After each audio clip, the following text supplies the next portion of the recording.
you? And welcome back to my channel. Or if this is your first time here, allow me to introduce myself real quick. My name is Vandeputte, tutorials.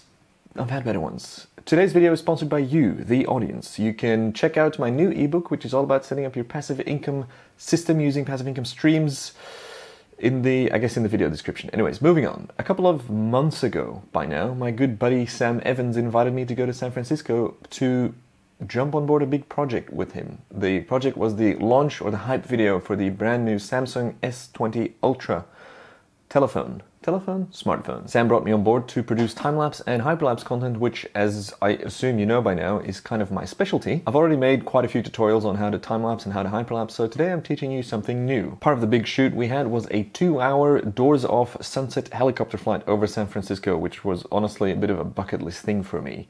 I had a specific shot in mind that I saw first, I think on YouTube a couple of years ago, or I don't really know when, but it's an amazing shot. It's like an orbiting hyperlapse of certain landmarks in New York. This video was made by Film Spectacle, a production company and a team of people that I really admire with what they do. And yeah, I had this idea in mind to do that in San Francisco around these landmarks there as well. So I told Sam, I showed him, I was like, can we try and do that? We found a great pilot with a great helicopter, we got the budget and the approvals and everything, and before you know it, off we went to shoot some orbital hyperlapses from a helicopter on a smartphone. Now, that was a challenge. We were shooting on a smartphone. There's no easy way to do that. With a DSLR, you've got all your manual settings, and all of your settings you can adjust the way you want them specifically because they're made to produce this high-end stuff, but with these smartphones we had some limitations, so we had to work around those. Usually you shoot a time-lapse or a hyperlapse as a series of still photographs. However, this would slow us down in the heli, and time was of the essence, of course, so we opted to shoot video. Now, these phones shoot 8K video these days, so as much as we could, we shot in 8K, so we had all the resolution to stabilize later on, because that's part of the plan, is you shoot the footage, and then you stabilize it, and then you fine-tune the stabilization, and then you export it into a high-res video file. Now, instead of shooting stills, I opted to shoot video because we were shooting normal video content as well. So in this big orbital sequence, we might be able to cut out a little bit of video just for the normal edit as well. Anyways, how I tackled this is as follows. We briefed the pilot with our plan, we showed him the example, and he knew what to do. So step one is find a great pilot that understands how he needs to fly to get you the shot that you're after. Then we of course strapped the gear to us safely so there's no chance of losing anything. We even went so far as to tape the cameras to the little clamps and stuff. Some people thought we actually didn't shoot this from a heli or on the phones at all, which is quite funny because you're watching this video, you can see exactly how we did it. Shooting as steadily as possible was crucial. Now, I think we were quite lucky with the wind, but if you're in the back of a helicopter with the doors off, you'll always have a lot of turbulence, a lot of wind. Then, as I mentioned, we opted to shoot video. The way I shot video is by long pressing on the screen in video mode, you get this little round circle, which is going to be very, very useful to frame your subject in the exact way that you need it, and also enable the grids so you have a level horizon. That's the thing with hyperlapses. You want to keep your horizon level and you want to keep one element as steadily as possible in the exact same position for every single frame. Again, we're not shooting frames, we're shooting video.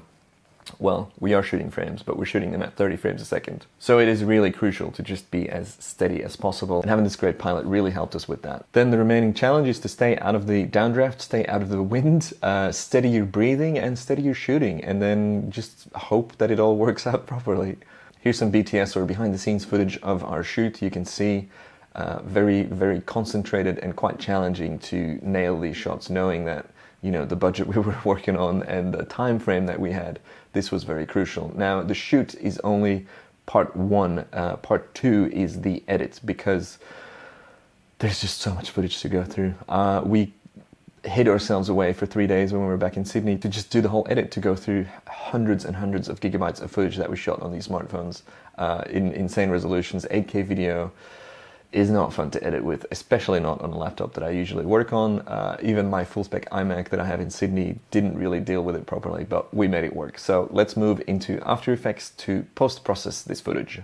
For the sake of time, I sped up most of these clips and selected in and out points that I knew would be relevant. So that was step one, speeding up the clips. Step 2 is creating a fresh composition with the sped up clip and then applying the warp stabilizer to see what that gives you as a result. You're gonna let this run for a while, which if you didn't speed up the clip would probably take days and days and days because there's so much footage. Some of these shots went on for minutes and minutes and minutes.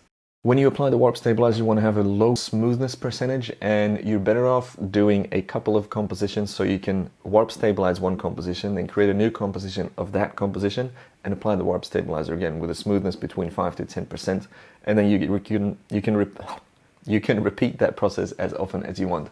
It's better to do that, just as I said in the previous video about hyperlapses. It's better to do that than to apply a warp stabilizer once with a huge percentage, as that will most likely totally ruin your shot. Now, some of these clips I had to stabilize manually using motion tracking, which is quite more complex, and I won't talk about in this video, but I am writing the script right now, and Patreon will get access to that soon, about how to manually adjust your hyperlapse stabilization. I think that approach is really a game changer if you have footage that you think is unsalvageable or unsavable. With the warp stabilizer, this upcoming video will be crucial, so make sure to subscribe so you don't miss that upload. Once it's stable, we added some speed ramping and some extra effects and maybe some color grading or some sharpening or whatever the footage needed to look great in the long edit that Sam made, which was just beautiful. A really cool project to go over all of San Francisco with a bunch of smartphones and then create a banger of an edit like that. I'll link it on Sam's profile below where you can check it out. And honestly, that's all it is. So to recap, you need to keep your horizon level, make sure to shoot on manual so your lighting doesn't change, and keep one element in the frame in the exact same position for the entirety of the shot. So horizon level, manual settings, keep one element in the exact same spot, and then you apply the warp stabilizer with a small smoothness percentage, and that's pretty much it. Now to the sponsored bit of the video. So last year in 2019, I paid all of my rent, flights and travel expenses using income that I made passively. When I say passively, I mean money that came in automatically while I was sleeping or without me doing anything for that. So the way I did that is using 5 different income streams. One is digital products like ebooks about time-lapse or an ebook about passive income. 2 is affiliate programs, referral programs, membership websites like Patreon, and then digital ads, and then there's content licensing as well. Check out this video that I made about, wait, which video? Where is it? It's over here, I think.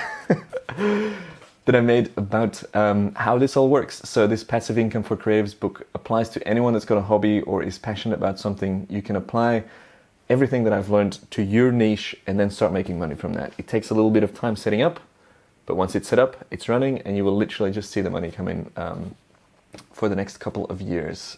Again, you need to invest a bit of time and energy, but once that's done, it's running on full auto, and it's pretty fun. I just launched this new ebook 2 weeks ago now. I've sold over 100 copies and it's going great. Check out some of these reviews as well. People are loving it.